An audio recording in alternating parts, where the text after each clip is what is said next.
So I'm joined here with Jack Howard, YouTube legend, shall we say, to talk about his film the second time around. How you doing, Jack? I'm very, very well, thank you. How are you? Yeah, I'm good, thanks. A little bit film festivaled out, but we're all good. But I was excited to check out your film Well, because I'm I'm a glad you could find 10 minutes to watch my film. I could, and just want to say I've been a big fan of your channel, since you were doing sketches, Jack and Wow. Dean, your podcasts with Mark Kermode, and now your short film.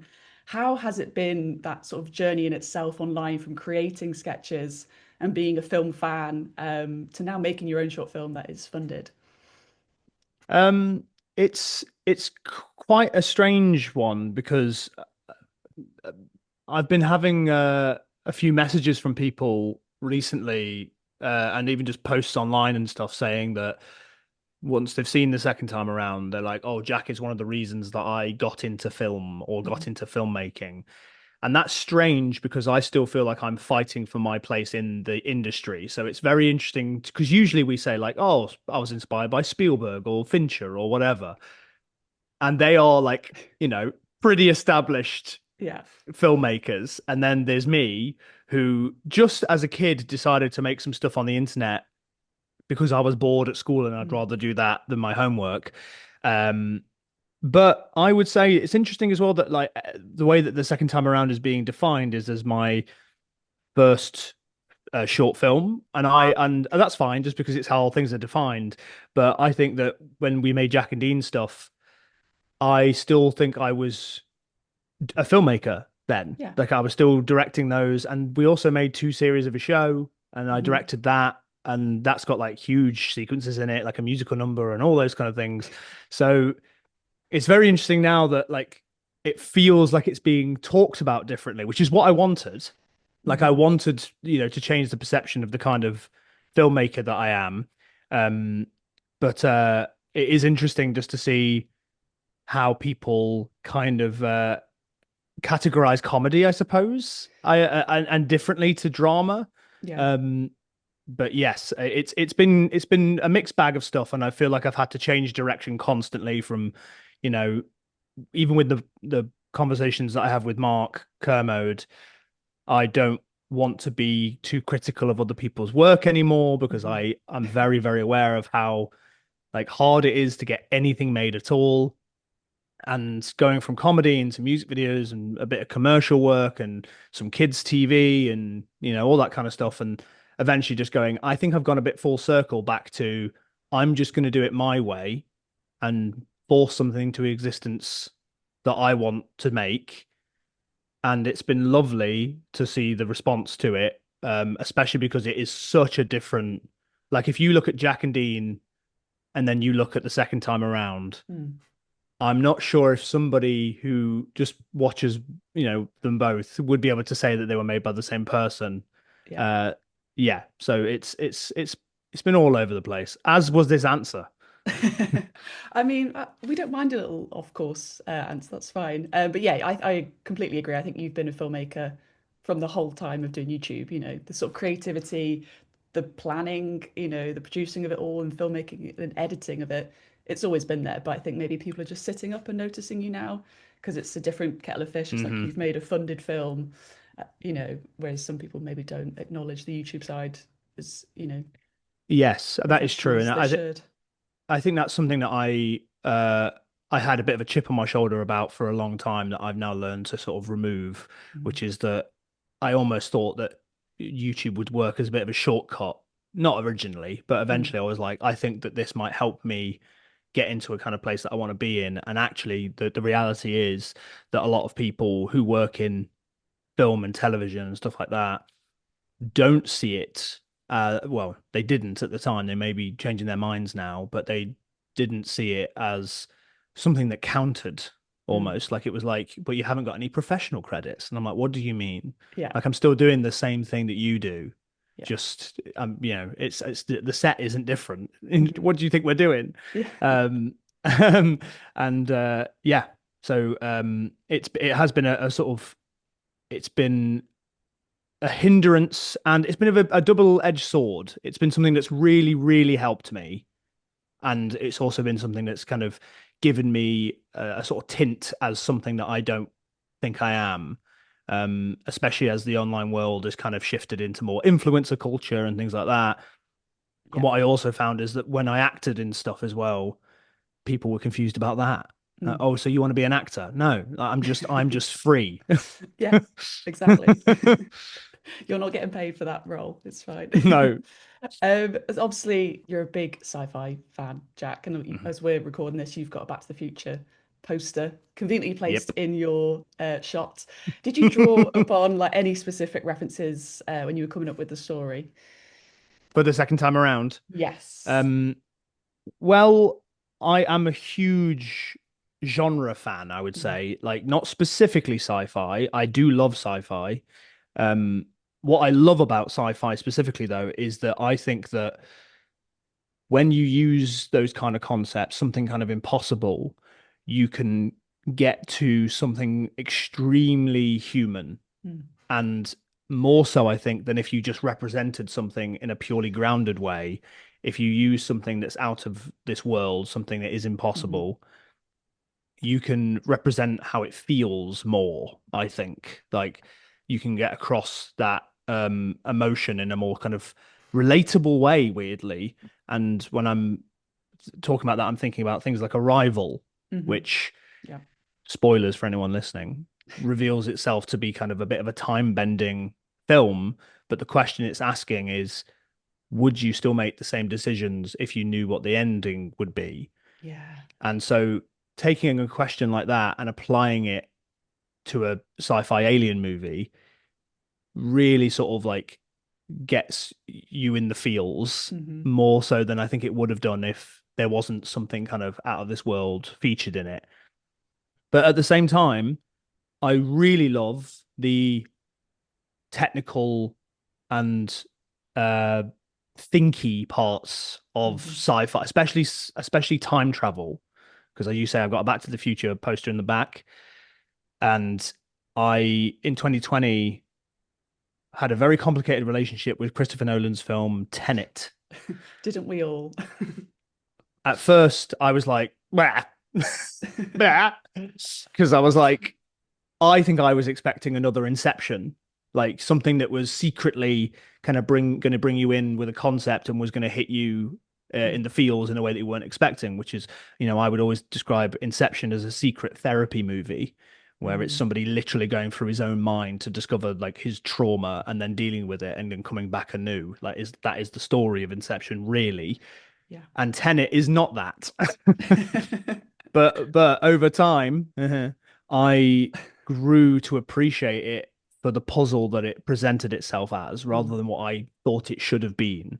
Yeah. And honestly, I would say there is a 1-to-1 between Tenet and the second time around, in that I don't Mm. think that the second time around would exist without certain aspects of Tenet and me overthinking it to death and really, really looking for like all the secrets and actually not even just like the patterns and the puzzle stuff, but what's the secret emotion that's being purposefully hidden from me? Like, what's Mm. going on here that he's not telling us, but is definitely there? And so when I thought about that, there's a certain scene in Tenet where Robert Pattinson's character and John David Washington's character meet for the first time, wink face, Mm. um, and everything is like suppressed. But there's all these little hints that Yeah. Robert Pattinson actually already knows John David Washington. And I was wondering, could you tell a story that way but bring all the emotion to the surface? Like, Mm. could you make a see make tell a, have a film where these two characters don't know each other, or do they?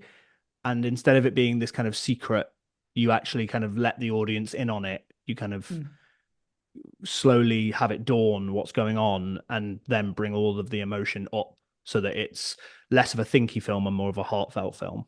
Definitely. Yeah. I mean, it seems so obvious now you've compared it to Tenet. There's definitely that kind of similarity in sort of subtext and, showing don't tell. And I think you've sort of mastered that really well within such a Thank you. short amount of time. I mean, we have to talk about the amazing women at the forefront of your film, Mm. Hannah Onslow and Caroline Goodall. How important was that to cast the right people for this film? I will just go ahead and say it wouldn't have been worth making.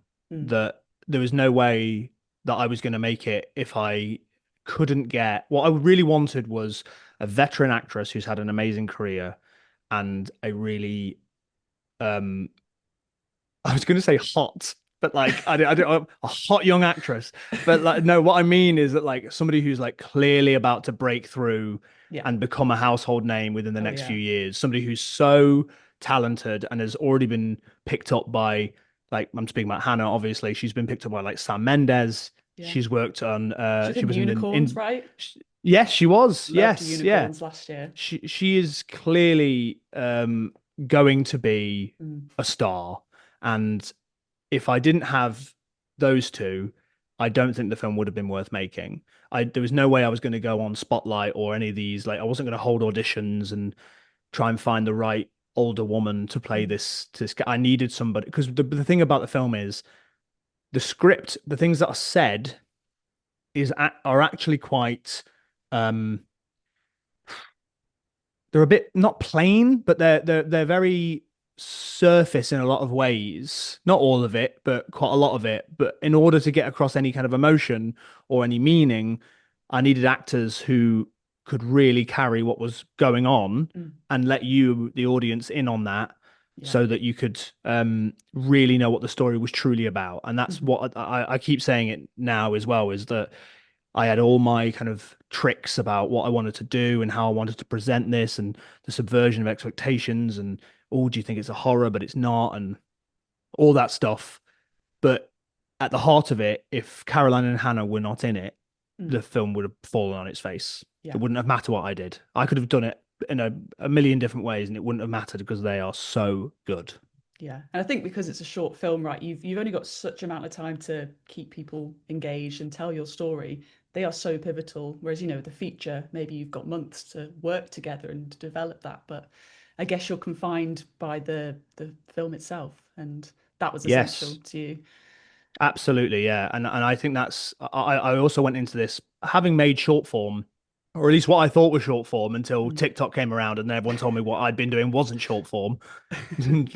Oh, okay, but because I'd been making basically short films for my entire life, I knew the pitfalls of things I had done Mm. and also things I had seen, and actually, the structure of the second time around is not that different from a Jack and Dean sketch.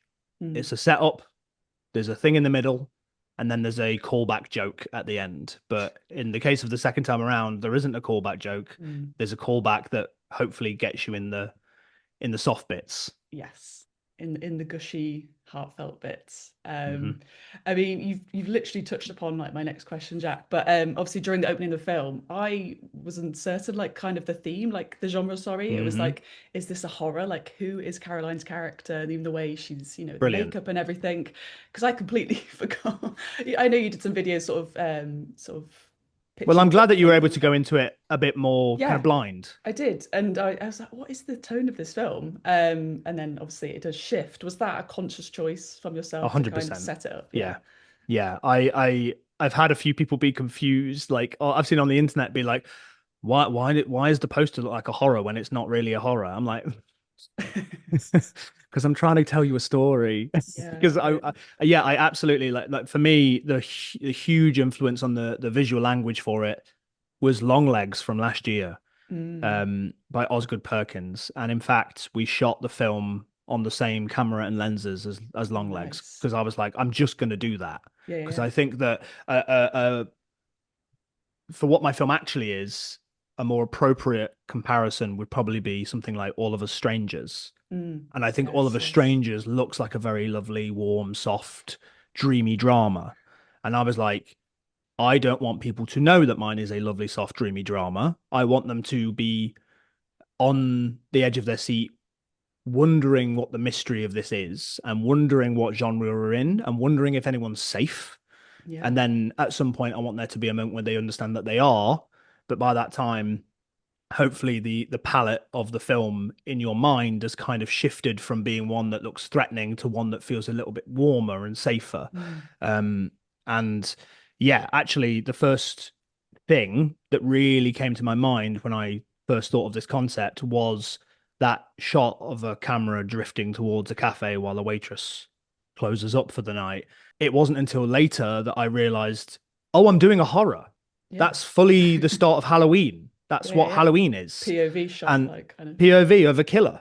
Yeah. And you reveal who the killer, who the point of view was. That's Mm. so the trope of horror. And actually, a woman, an older woman standing in the rain at a window while thunder happens. That's all Yeah. horror tropes. And so using that to my advantage, um, to put you in a different place than you actually are, is hopefully my theory is that when you assume that danger or horror or whatever something is threatening, the catharsis at the end within the next 10 minutes should be stronger because you weren't expecting it. That's Yeah. my hope anyway.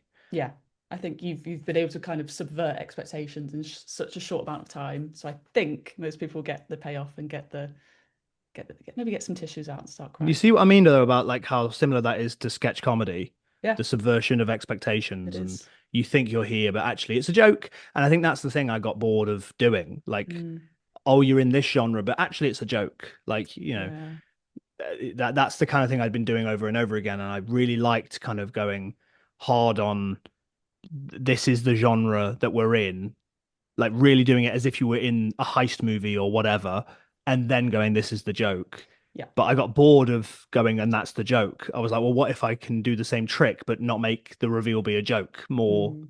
make you feel something? Yes, definitely.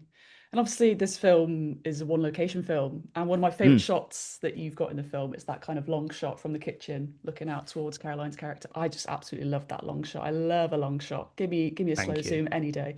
How did you find working in one location? Did it maybe either help or hinder your kind of directing and cinematography? Thank you for that. I also really like that shot. I didn't like doing that shot because that was on the first day of filming where everything had gone wrong, and so we had to Oh. completely change our plan. Um, but I agree. I think that is. I mean, actually, when I wrote the script, obviously I knew it was all going to be one location. That was very intentional because I was like, I want to make something that's achievable, Mhm. but I also want to make something that's challenging. So that's why nighttime, that's why raining, that's why I want to cast people like Caroline and Hannah, people that I wouldn't have been able to work with before. Mm. Um, but the one location thing felt appropriate, and to do something between two characters in one place and to make that compelling in a short space of time, rather than trying to pack too much in. That was all very conscious.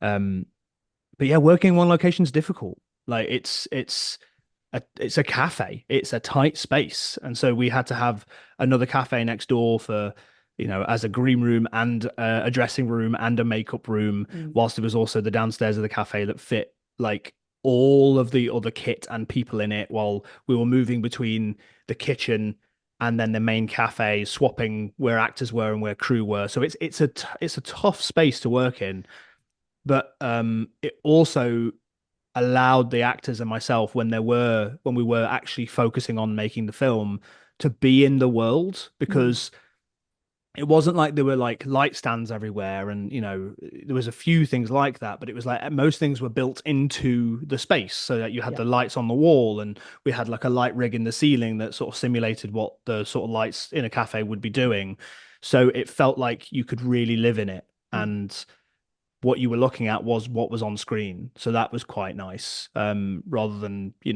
looking to your right and then all of a sudden, oh yeah, there's just a bunch of crew over there. Um, but yeah, it's challenging like any short film, but I also absolutely love, like, when I look at it, I'm like, that's exactly what I saw in my head when I wrote it.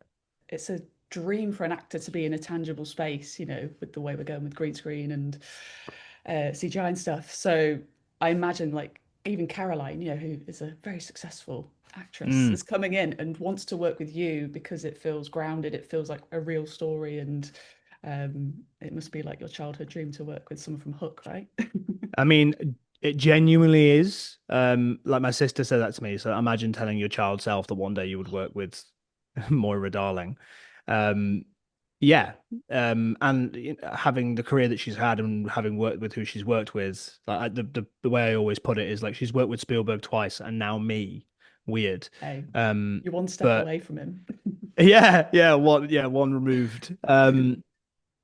Yeah, so I mean, Caroline is extremely talented and really like had a difficult character to bring to life. It's a Mm, very difficult thing to present in 10 minutes. Like yeah. there's so much complexity to it. And I think a lesser actor or an actor of her caliber could have decided to come and do a little short film and just turn up on the day and say the lines. Mm, But Caroline didn't do that. Caroline had so many ideas, so many questions. We went down so many rabbit holes to do with time and where she's from and where did I get this? Did I bring this? And why is this? yeah. And like she had so many ideas about what the future was like and what their relationship was like. And she also brought something uh when I'd been living with the script for so long that I kind of assumed that no one would be able to bring anything to me that I hadn't already thought of. Mm, But Caroline came up with something to do with how her character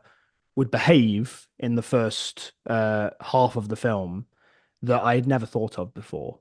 And obviously, we're dealing with something time bending. And uh, when Caroline first arrives into the cafe and meets Hannah's character Ellie, for the first half of the film, there's a moment where it shifts, but Caroline's acting as if she's also younger yeah. because she's obviously seeing Hannah in a certain light and knows her a different way. Mm, And then Caroline's assuming, well, if you're this way, I also must be this way. And so yeah. and I'd never thought, oh my God, yeah, of course, psychologically, you might assume that. Yeah. You might just think you're back there. And then there's a moment when, and you can see it if you know where it is, where she realizes that she isn't. And that was such a gift. I was Mm, like, wow, can't mm, believe I've never thought of that before. Yeah, she's incredible. And then just to compliment Hannah at the same time, of just because I feel course. like I've gone on there, but Hannah had a equally difficult job because all of the drive of the film is from Caroline, and Hannah's job is to react to that, but also to make you care and like her immediately. Yeah. And I think that she does that. And not only that, she takes you on a journey from I'm terrified of this woman, I'm cautious of this, to I'm comforting this woman and I've been emotionally moved by her. Mm, So if mm, you can't follow her journey, her face telling you that story yeah. as it's going and her behavior, then again, the film falls apart. And Hannah completely guides you, the viewer, through all of that. I just wanted to quickly touch upon Jack, the score in this film. It's so crucial when it kicks in, sort of in the latter half of the film. It adds the emotional weight of the kind of character's realization. Did you have an idea of the score when you were writing the script, or who you were going to work with for that? I had the score when I wrote the Oh film. wow. My composer's name is Benjamin Squires, and he is a genius. I will just tell you now as well, he is absolutely going to be on the credits for some big movies in the coming years for Mm, sure. I'm not yeah. even like he's the person I'm most confident who is going to be very successful and already is. He basically makes his bread and butter doing trailer music. So Mm. he recently did the trailer music for Wicked for Good, Oh and my he did the trailer goodness. music for Avatar: Fire and Ash. So Yeah. he's doing all right. Yeah. And he's just my mate who lives in Barnsley. It's so Love funny. it. Just some bloke in Barnsley making the music for Avatar. That's Um, so cool. Ben Squires and I have worked together for about 10 years. Ever since Jack and Dean of All Trades, the series that we did, where I was looking for somebody who could help us do a musical number. And I just stumbled across Ben. We stumbled into each other, and I saw that he'd done a medley of James Bond themes, and I was like, he did all this himself? Like I was so Mm. blown away. And yeah, that was in like 2015, I want to say. And then since then, we've been working together on absolutely everything. There is not a thing I've made that has music in it that is not by Benjamin Squires. Wow. And when I told him the idea for this film, I maybe had written the opening scene. I'd maybe had a go at writing the first like 3 or 4 pages, but I'd always get stuck. But then I told Ben, this is the concept, this is the idea, this is what it's about, rather than, the stuff I was struggling with. I was like, this is overall what it is.